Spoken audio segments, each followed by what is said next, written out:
آج انشاءاللہ تعالی ہم سورۃ الکافرون کی آیت نمبر 1 سے لے کر آیت نمبر 2 تک پڑھتے ہیں اور ان آیات کو سمجھنے کی کوشش کرتے ہیں۔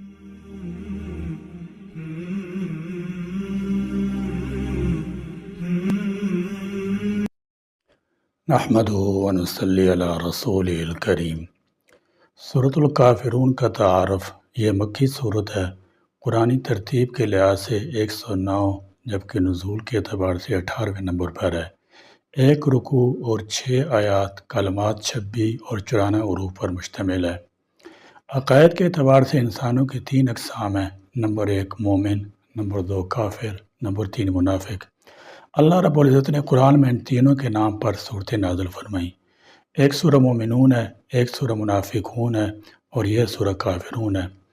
اس صورت میں اللہ رب العزت نے نبی کریم صلی اللہ تعالی علیہ وسلم کو کفار سے دو ٹوک انداز میں بات کرنے کا حکم فرمایا ہے، اور صورت کی پہلی آیت میں کافرون کا لفظ موجود ہے۔ اسی وجہ سے صورت کا نام سورہ کافرون رکھا گیا ہے۔ ماقبل سے ربط و مناسبت، گزشتہ صورت میں نبی کریم صلی اللہ تعالی علیہ وسلم کو اللہ تعالیٰ عبادت کرنے کا حکم دیا گیا تھا۔ اس صورت میں آپ کو غیر اللہ کی عبادت سے برات کا اعلان کرنے کا حکم دیا گیا ہے، اور سورہ کوثر میں آپ کے دارین میں کامیابی کی بشارت دی گئی، جس میں اتباع کی کثرت، شوکت و عظمت وغیرہ بھی داخل ہے۔ پھر نماز اور قربانی کے اعمال سے آپ کے قلب کو مزید مضبوط فرمایا گیا، اور اس سورہ کافرون میں تمام دنیا کے بت پرستوں اور اہل باطل کے سامنے کھلے الفاظ میں اعلان عام کرایا گیا کہ تم کافر ہو، میں تمہارے طریق سے بیزار و بری ہوں، تمہارے معبودوں کی جس طرح عبادت نہیں کرتا ہوں، آئندہ بھی نہیں کر سکتا، جس طرح تم میرے اللہ کی عبادت اخلاص کے ساتھ نہیں کر سکتے۔ سورت کے فضائل، نبی کریم صلی اللہ تعالی علیہ وسلم فجر کی سنتوں میں سورہ کافرون اور سورہ اخلاص کی تلاوت فرمایا کرتے تھے۔ ایک صحابی نے نبی کریم صلی اللہ تعالی علیہ وسلم سے عرض کیا کہ ہمیں کوئی دعا بتا دیجئے جو ہم سونے سے پہلے پڑھا کریں۔ آپ نے یہی سورت پڑھنے کی تلقین فرمائی اور فرمایا کہ یہ شرک سے برات ہے۔ اعوذ باللہ من الشیطان الرجیم، بسم اللہ الرحمن الرحیم۔ قل یا ایہا الکافرون لا اعبد ما تعبدون۔ قل آپ کہہ دیجئے، یا ایہا اے الکافرون، کافرو۔ فرمایا قل یا ایہا الکافرون، اے نبی آپ کہہ دیجئے کہ اے کافرو۔ یہ دایانہ طرز تخاطب نہیں ہے بلکہ لا تعلق اور علیحدہ ہونے کا انداز ہے۔ ظاہر ہے کہ ایک داعی تو اپنے مخاطبین کو یا ایہا الناس کہہ کر پکارتا ہے کہ اے اللہ کے بندو میری بات سنو۔ گویا کلمہ تخاطب میں ہی مفہوم واضح کر دیا گیا ہے کہ اگر میری تمام تر ناصحانہ کوششوں کے باوجود بھی تم لوگوں نے کفر انکار پر ڈٹے رہنے کا فیصلہ کر لیا ہے تو تمہارا یہ فیصلہ اور طرز عمل تمہیں مبارک ہو، لیکن تمہیں معلوم ہونا چاہیے کہ اس کے بعد اب میری اور تمہاری راہیں جدا جدا ہو چکی ہیں۔ اس آیت میں چند باتیں خاص پر توجہ طلب ہیں۔ نمبر 1، حکم اگرچہ نبی کریم صلی اللہ تعالی علیہ وسلم کو دیا گیا ہے کہ آپ کافروں سے بات صاف صاف کہہ دیں، لیکن آگے کا مضمون یہ بتا رہا ہے کہ ہر مومن کو وہی بات کافروں سے کہہ دینی چاہیے جو بعد کی آیات میں بیان ہوئی ہیں، کہ حتیٰ کہ جو شخص کفر سے توبہ کر کے ایمان لائے ہو اس کے لیے بھی لازم ہے کہ دین کفر، اس کی عبادات اور معبودوں سے اسی طرح اپنی برات کا اظہار کر دے۔ پس لفظ کل کہہ دو کہ اولین مخاطب تو رسول اللہ صلی اللہ تعالی علیہ وسلم ہی ہیں، مگر حکم حضور اکرم صلی اللہ تعالی علیہ وسلم کے لیے خاص نہیں بلکہ آپ کے واسطے سے ہر مومن کو پہنچتا ہے۔ نمبر 2، کافر کا لفظ کوئی گالی نہیں جو اس آیت کے مخاطبوں کو دی گئی ہو، بلکہ عربی زبان میں کافر کے معنی انکار کرنے والے اور نہ ماننے والے کے ہیں، کے مقابلے میں مومن کا لفظ مان لینے اور تسلیم کر لینے والے کے لیے بولا جاتا ہے۔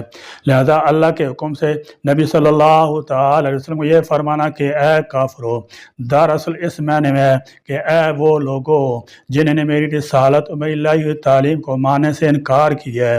اور اسی طرح ایک مومن جب یہ لفظ کہے گا تو اس کی مراد محمد صلی اللہ تعالی علیہ وسلم پر ایمان نہ لانے والے ہوں گے۔ نمبر 3، اے کافرو کہا ہے، اے مشرکو نہیں کہا، اس لیے مخاطب صرف مشرکین ہی نہیں بلکہ وہ سب لوگ ہیں جو محمد صلی اللہ تعالی علیہ وسلم کو اللہ تعالیٰ کا رسول اور آپ کی لائی ہوئی تعلیم و ہدایت کو اللہ جل شانہ کی تعلیم و ہدایت نہیں مانتے، خواہ وہ یہودیوں، نصرانیوں، مجوسیوں یا دنیا بھر کے کفار و مشرکین ہوں۔ اس خطاب کو صرف قریش یا عرب کے مشرکین تک محدود رکھنے کی کوئی وجہ نہیں ہے۔ یہاں یہ دو باتیں سمجھنا بھی ضروری ہیں کہ دنیا میں امن و امان قائم رکھنے کے لیے ضروری ہے کہ مختلف مذاہب کی مقدس شخصیتوں کی بے احترامی نہ کی جائے، ورنہ اس سے جذبات مشتعل ہوں گے اور سماج کا امن و امان درہم برہم ہو جائے گا۔ دوسرے، جب تم ان کو برا بھلا کہو گے جو دوسروں کے نزدیک ایک مقدس اور قابل احترام ہے، تو وہ بھی تمہارے خدا کو، رسول کو اور مقدس شخصیات و مقامات کو برا بھلا کہیں گے۔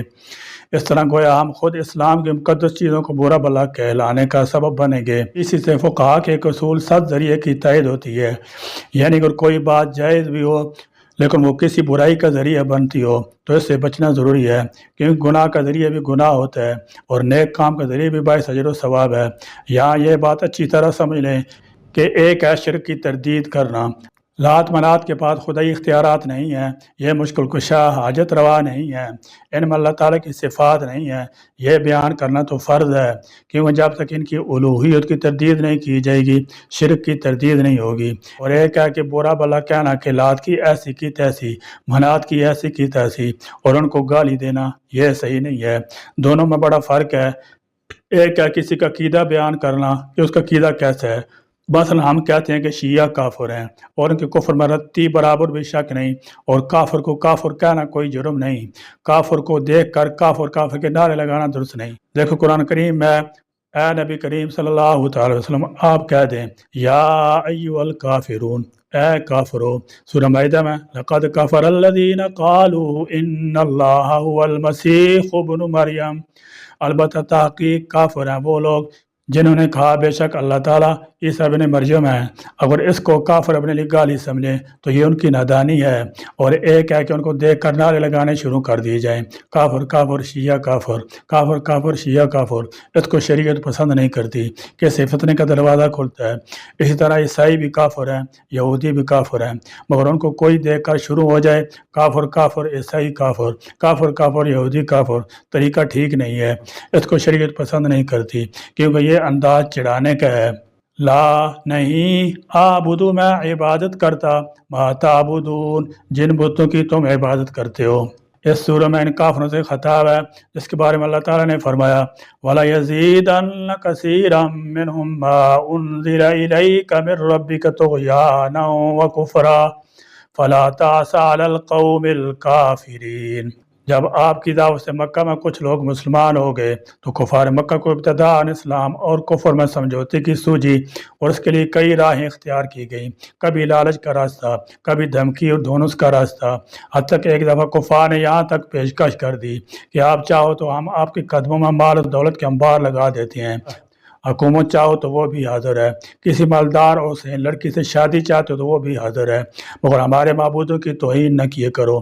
انجم العاصی تدابیر کے ایک تدبیر یا تجویز یہ بھی تھی کہ کافروں نے آپ سے کہا کہ ایک سال ہم آپ صلی اللہ تعالی وسلم کے معبود کی عبادت کیا کریں گے، بشرطے کہ اگلے سال تم ہمارے معبودوں کی عبادت کرو۔ کفار یہ تدبیر کسی رواداری کی بنا پر نہیں تھی، بلکہ ایک انتہائی خطرناک چال تھی جس سے وہ دھوکہ دے کر پیغمبر اسلام کو ان کے قدموں سے کھیڑنا چاہتے تھے، اس لیے کہ وہ تو اللہ تعالیٰ کو پہلے معبود برحق بلکہ سب سے بڑا معبود تسلیم کرتے تھے۔ ان کا جرم تو صرف یہ تھا کہ وہ اللہ کے ساتھ دوسرے معبودوں کی بھی عبادت کیا کرتے تھے، اس لیے شر سے نہ ان کے عقیدہ میں کچھ فرق آتا تھا اور نہ ہی طرز زندگی میں، جبکہ اللہ کے رسول کو وہ شرک کی نجاست میں مبتلا کرنا چاہتے تھے جسے مٹانے کے لیے آپ کو مبعوث فرمایا گیا تھا۔ اس میں قابل ذکر بات یہ ہے کہ باطل کبھی اکیلا چل نہیں سکتا جب تک اس میں کچھ نہ کچھ حق کی آمیزش نہ کی جائے، جھوٹ کے پاؤں نہیں ہوتے، وہ اکیلا چل نہیں سکتا جب تک اس میں سچ کی آمیزش نہ ہو، اور یہی ان کافروں کا مذہب تھا، جبکہ حق باطل کی ادنا سی آمیزش بھی گوارا نہیں کرتا، اس لیے کہ حق میں باطل کی ادنا سی آمیزش حق باطل بن جاتا ہے۔ جیسے ایک من دودھ میں اگر ایک پاؤ بھر پیشاب ملا دیے جائے تو سارے کا سارا نیز پلید اور ناقابل استعمال ہو جاتا ہے۔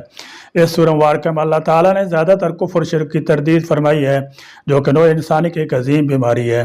حقیقت میں یہ سورہ مکی زندگی میں نازل ہوئی اور ایک لحاظ سے اس میں کفار و مشرکین کو آگاہ کیا گیا ہے کہ ان کے ساتھ مومن کی مصالحت نہیں ہو سکتی، یہ ایک قسم کا اعلان جنگ ہے، اور کفر کرنے والے کے ساتھ مقاطع کا ذکر بھی ہے، اور مقاطع جنگ کا پیش خیمہ ہوتا ہے۔ گویا یہ سورہ کافروں کے لیے الٹیمیٹم تھا کہ تمہارے اور ہمارے درمیان ضرور جنگ ہوگی۔ عرب لوگ اس سے خائف تھے، وہ عربی زبان سے واقف اور کلام کے نشیب و فراز کو سمجھتے تھے۔ انہیں خطرہ تھا کہ حضور اکرم صلی اللہ تعالی علیہ وسلم کی یہ تاریخ کہیں انہیں ملیمیٹ کر کے نہ رکھ دے، اس لیے وہ اسلامی پروگرام کی مخالفت کرتے تھے اور اسے سننے کے لیے تیار نہ تھے۔ حقیقت یہ ہے کہ اسلام قرآن کو پھیلاتا ہے، اور اگر قرآن پاک کی ارشاد کما حقو ہو جائے اور اس کا مفہوم لوگوں کی سمجھ میں آ جائے تو پھر کایا ہی پلٹ جائے گی، تمام برائیاں صفحہ ہستی سے مٹ جائیں گی، کفر و شرک کا خاتمہ ہو جائے گا، اللہ کی توحید اور اس کی عبادت کا چرچا ہوگا۔ قرآن پاک کو مان لینے کے بعد کسی ذاتی چودراہٹ باقی نہیں رہے گی۔ اگر ابو جہل قرآن پاک کے پروگرام کو تسلیم کر لیتا ہے تو اس کی ذاتی چودراہٹ ختم ہو جاتی۔ اس پروگرام کی وجہ سے ملوکیت، سرمایہ پرستی اور قومیت پرستی وغیرہ تمام فتنے مٹ جاتے، بنی نوع انسان پر ہونے والے تمام مظالم بند ہو جاتے اور تمام انسان بہترین سلوک کے مستحق ٹھہرتے۔ الغرض مخالفین کو الٹیمیٹم دیا گیا کہ تمہارے تمام ہیلے ختم ہو چکے ہیں، اب تمہارا پروگرام نہیں چل سکتا، اس لیے انہیں براہ راست خطاب کیا گیا، قل یا ایھا الکافرون، اے پیغمبر آپ واضح طور پر اعلان فرما دیں کہ اے کفر کرنے والوں، اور کفر کرنے والے وہی لوگ ہیں جو اسلام کے پروگرام کی مخالفت کرتے ہیں، اور در حقیقت یہی لوگ رجعت پسند ہیں۔ آج کل تو ایمان والوں کو رجعت پسند کہا جاتا ہے یا یہ خطاب علماء کرام کو دیا جاتا ہے، حالانکہ رجعت پسند وہ تاریک ذہن کفار ہیں جن کا اللہ کے ہاں کوئی مقام نہیں، اور جو شخص خدا تعالیٰ کی ذات پر ایمان رکھتا ہے اور اس کی صفات کو سمجھتا ہے، خالص اللہ تعالیٰ کی عبادت کرتا ہے۔ مفسرین کرام فرماتے ہیں کہ مکہ کے بعد مشرکین نے حضور اکرم صلی اللہ تعالی علیہ وسلم سے کہا تھا کہ آپ ہمارے معبودوں کی توہین نہ کریں، ان کی مذمت نہ کریں، بلکہ آپ ہمارے معبودوں کی عبادت کر لیا کریں، ہم آپ کے معبود کی تعظیم کریں گے۔ وہ مل جل کر طے کر لیں کہ ایک دوسرے کے معبود کی توہین نہیں کریں گے، بلکہ ایک دوسرے کے معبود کو مان لیں گے۔ اس کے جواب میں اللہ تعالیٰ نے حضور نبی کریم صلی اللہ تعالی وسلم سے فرمایا کہ آپ صاف صاف کہہ دیں، لا اعبد ما تعبدون، میں اس کی عبادت نہیں کرتا جس کی تم کرتے ہو، تم تو انسانوں، جنوں، فرشتوں اور لات عزا کی پرستش کرتے ہو، اور میں اس کے لیے قطعاً تیار نہیں۔ حق تعالیٰ ہم کو بھی توحید خالص، دین کامل اور اسلام صادق نصیب فرمائیں اور مرتے دم تک اس پر قائم رکھیں۔ یا اللہ ہمیں وہ ایمانی قوت اور جوش حرارت پیدا فرما دے کہ ہم باطل اور اعداء دین سے بھی کبھی مروب نہ ہوں، اور دین کے معاملہ میں ان سے کسی ناپاک اور گندی صلح پر کبھی راضی نہ ہوں۔ آمین یا رب العالمین۔ وآخر دعوانا الحمد للہ رب العالمین۔